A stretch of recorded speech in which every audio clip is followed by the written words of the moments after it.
رسميا الإعلان عن بادو الزكي مدربا للمنتخب الوطني حرف ألف خلفا لرشيد الطوسي، وهو الذي سيقود المجموعة الوطنية خلال الاستحقاقات المقبلة، خصوصا كأس إفريقيا للأمم 2015 التي ستنظم بالمغرب، فيما أنيطت مهمة المنتخب المحلي بالمدرب محمد فاخر الزكي. سيساعد في المهمة كل مصطفى حجي، سعيد شيبة، وعلى مستوى الحراس خالد فهامي، فيما عزيز بودربالة تم تعيينه مديرا رياضيا.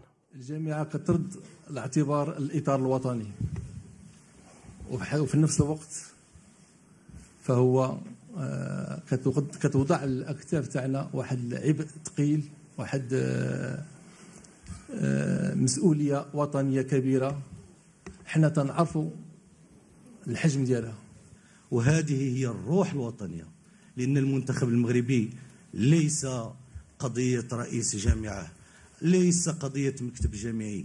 أنا تنقول لكم ينجح المنتخب المغربي ويفرح الشعب المغربي، هذا هو الأساس، ويمشي هذا المكتب الجامعي ويمشي رئيس الجامعة، ما عندي غرض، هذا هو الأساس.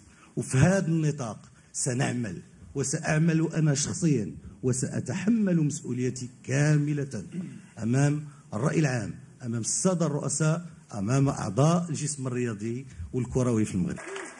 للإشارة فثلاث أسماء كانت مرشحة لشغل مهمة مدرب المنتخب الوطني حرف ألف: تراباتوني أدفوكات، وبادو الزكي الذي يعود لتولي نفس المهمة التي تولاها ابتداء من سنة 2002 وحتى سنة 2005.